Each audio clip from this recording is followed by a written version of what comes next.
Ce qui vous met en colère, c'est ce que vous êtes né pour corriger. Voilà pourquoi certaines personnes peuvent voir un problème sans que cela ne les dérange. Une autre personne peut le voir et ne pas endormir de la nuit. C'est comme Moïse. Moïse se mettait en colère chaque fois qu'il voyait ce pourquoi il était né. Il est devenu si furieux une fois qu'il a pris un morceau de bois et a tué quelqu'un. Sa colère était sa destinée. Chaque fois que Jésus voyait des humains sous l'oppression, il se mettait en colère. Il appelle cela un gémissement. Il gémissait. Il se mettait en colère. Ce qui vous met en colère, c'est ce que vous êtes né pour réparer. Comment savoir quelle est votre destinée? Votre destinée est le rêve qui ne vous quitte pas. C'est l'idée qui ne cesse de refaire surface. C'est la chose que vous préféreriez faire. C'est pourquoi votre travail devient une telle source de frustration. Si vous faites ce pourquoi vous n'êtes pas né, votre travail vous frustre. Voici un passage de l'Écriture que je veux que vous reteniez. Proverbes, chapitre 19, verset 21, est mon passage préféré. Il dit « Il y a dans le cœur de l'homme beaucoup de projets, mais c'est le dessein de l'Éternel qui s'accomplit.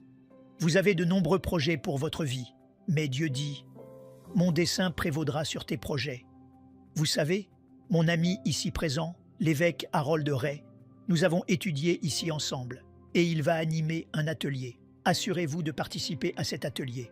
Mais il a étudié le droit et un jour, il est venu à l'une de mes réunions. Souvenez-vous de cette réunion en Floride. Il était avocat, un avocat très prospère dans un grand cabinet, et j'enseignais sur la destinée. Il s'est tenu là, a pleuré, s'est avancé. Souvenez-vous de cette nuit-là, il a prié, et cette nuit-là, sa vie a changé. Aujourd'hui, il est pasteur, avec sa femme Brenda, d'une grande église à West Palm Beach. Il a passé 4 ans et a gaspillé sa vie. La Bible dit qu'il y a beaucoup de projets où? Dans le cœur de l'homme. Voyez-vous, l'homme s'assied et dit « Voici ce que je veux comme carrière, comme vocation. » D'ailleurs, les jeunes posent des questions. Ils posent les mauvaises questions. Quelle carrière rapporte le plus d'argent? Mauvaise question. La question devrait être « Pourquoi suis-je né qui m'accomplira ?» Car c'est dans votre destinée que se trouve votre prospérité. Trouvez votre passion et vous trouverez votre prospérité. Et la clé de la vie est de poursuivre le dessein de Dieu. Amen. 3 choses que Dieu dit, beaucoup de projets dans votre cœur. Oui, c'est vrai. Mon dessein prévaudra. 3 choses. Premièrement, pour Dieu, la destinée est plus importante que les projets. Deuxièmement, la destinée est plus puissante que les projets. Et troisièmement, la destinée a précédé les projets. Cela signifie qu'avant même que vous ne naissiez pour faire des projets, Dieu avait déjà une destinée pour votre vie. Et vous ne serez jamais accompli et heureux tant que vous ne ferez pas ce pourquoi Dieu vous a donné naissance. Quelqu'un m'a posé une question. Comment sais-tu que tu peux réaliser ton rêve? La réponse est simple. Et voici une pensée sur laquelle je vis. Tout ce que Dieu décrète, il y pourvoit. Je vais le répéter, écrivez-le au dos de votre Bible. Tout ce que Dieu décrète, il y pourvoit. Dieu ne vous demandera jamais ce qu'il ne vous a pas fourni. Dieu a exigé des poissons qu'ils nagent, ainsi les poissons ne suivent jamais de cours de natation. Il a mis la nage dans le poisson. Dieu a créé les oiseaux pour qu'ils volent. Les oiseaux ne vont jamais à l'école de pilotage. Il a mis le vol dans l'oiseau. Dieu a créé les graines pour qu'elles produisent des arbres. Vous ne trouverez jamais une graine allant à un congrès sur la croissance des arbres. C'est inné. Quelle que soit la destinée que Dieu donne à quelque chose, il la place à l'intérieur. Ainsi, l'avenir d'une graine n'est pas dans le sol, il est dans la graine. Votre avenir n'est pas devant vous, il est emprisonné en vous. Alors, quel est votre potentiel? Vous avez autant de potentiel que votre destinée l'exige. Vous êtes donc capable de faire ce que Dieu vous a donné à faire. Vous devez le croire. C'est ce qui fait du lion le roi. Si Dieu vous a donné une mission, la capacité de l'accomplir est au plus profond de vous. Et c'est pourquoi votre avenir ne dépend pas de Dieu. Fermez vos Bibles.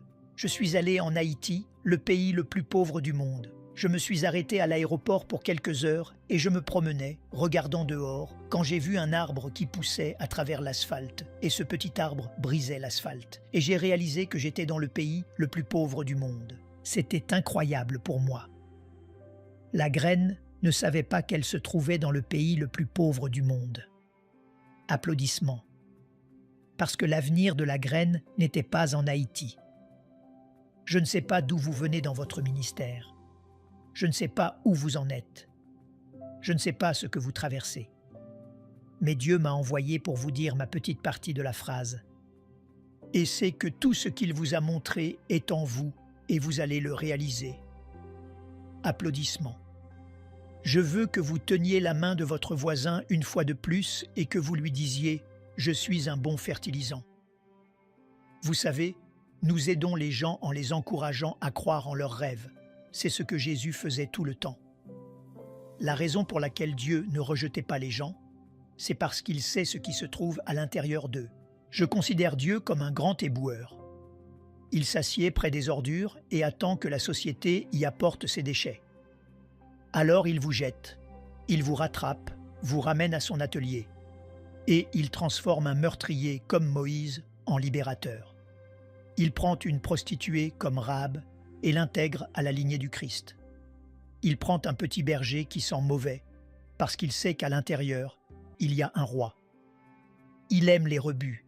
Peu importe ce que vous ressentez aujourd'hui, vous êtes une matière précieuse. Et ce que vous faites maintenant n'est pas la fin de votre vie. Là où vous êtes en ce moment n'est qu'une étape temporaire sur un grand voyage vers la grandeur. Alléluia. Vous n'avez pas encore terminé. Vous êtes hors de phase. Il y a d'autres livres à écrire, d'autres chansons à composer, d'autres poèmes à rédiger, d'autres bâtiments à construire. En fait, il y a d'autres factures à payer. Applaudissements. Et Dieu va vous prouver, à partir de cette conférence, que vous allez progresser. C'est le moment où vous cessez d'agir comme un mouton. Je veux que vous alliez dans la jungle, que vous fassiez entendre votre voix. Faites savoir au monde que je suis arrivé, au nom de Jésus. Amen. Comment Dieu, dans sa créativité, peut-il créer 6,7 milliards de dessins uniques sur un doigt et qu'ils soient tous différents? Parce que lui-même comprend ses propres lois. Pour que vous ayez de la puissance, il faut de la diversité. Quand les choses sont identiques, il n'y a aucune puissance en jeu. Pour que la puissance soit libérée, il doit y avoir des différences. C'est un principe très important. Un bon exemple est la batterie de votre voiture. Elle est pleine de puissance, mais cette puissance est dormante. Elle est inutile. Et si vous prenez 2 bornes positives et que vous connectez les fils, rien ne se passe. Mais si vous voulez que la puissance soit libérée, il vous faut une borne négative et une borne positive. Et au moment où vous les connectez, la puissance jaillit de la batterie et vous donne une expérience saisissante. C'est pourquoi Dieu a tant de puissance, car même dans sa propre Trinité, sa diversité unique est la source de sa puissance. La Bible dit que l'Esprit, la parole et le Père sont d'accord. C'est pourquoi 2 femmes ne peuvent jamais produire un enfant. Aucune puissance. C'est pourquoi 2 hommes ne peuvent jamais produire un enfant. Il n'y a aucune puissance. Et c'est pourquoi vous et moi devons être nous-mêmes. Si vous imitez les gens, vous tuez la puissance. C'est le fait d'être toi-même, Bill, qui te rend si puissant. C'est ton moi unique qui nous permet de nous connecter. Et ainsi, alors que nous nous touchons les mains aujourd'hui, cette salle a le potentiel d'aspirer la puissance du ciel. Il dit, là où 2 d'entre vous s'accorderont, juste 2, attrapez simplement un autre être humain, touchez-le et mettez-vous d'accord. Il dit, le ciel doit libérer quelque chose. Merci Seigneur. Vous n'avez pas besoin d'une église de 1000 personnes. Et c'est pourquoi la Bible dit que si une femme et un mari sont d'accord, c'est gagné. C'est aussi la raison pour laquelle la Bible dit expressément que vous devez aimer, car vous ne pouvez pas être d'accord avec quelqu'un que vous détestez. La foi ne libère pas la puissance. L'amour libère la puissance. C'est pourquoi il est dit que la foi est agissante par l'amour. Je ne peux pas être d'accord avec vous si nous avons de l'amertume entre nous. Alors nous coupons la puissance. Donc, alors que nous nous accordons aujourd'hui, libérons la puissance. Mettons-nous d'accord pour que le Seigneur remplisse ce lieu, avant que nous partions déjeuner, de l'esprit de connaissance et de révélation. Allez, mettez-vous d'accord sur cela maintenant. Touchez cette main pour recevoir une information que seul Dieu connaît. Mettons-nous d'accord pour qu'il remplisse ce lieu de l'esprit de sagesse. Mettons-nous d'accord pour qu'il remplisse ce lieu de l'esprit d'intelligence. Allez, soyez d'accord avec moi ici. Père, que cela soit libéré du ciel. L'intelligence. Mettons-nous d'accord pour que chaque cellule de votre corps qui n'est pas normale en ce moment soit restaurée à la perfection. Mettons-nous d'accord maintenant. Tout esprit d'infirmité, au nom de Jésus. Père, nous te rendons grâce. Maintenant, levez ses mains et adorez le Seigneur un instant. Louons-le. Merci Seigneur. Waouh! Quel Dieu! Merci Seigneur. Amen. Vous pouvez vous asseoir. Que Dieu vous bénisse. C'est formidable d'être de retour à l'ICBM. Je fais partie de cette organisation depuis de très nombreuses années. Et cette école est mon école, l'université Oral Roberts. J'ai été diplômé en 1978. Je me suis marié à une femme magnifique. Nous avons tous les deux étudié ici. Veuillez vous lever. Voici mon épouse, ici présente, avec qui je partage 27 années d'un mariage magnifique. Salut chérie. Et je suis si heureux d'être le père de ces deux enfants. Nous nous sommes connectés et quelque chose s'est produit, parce que je suis un homme et elle est une femme.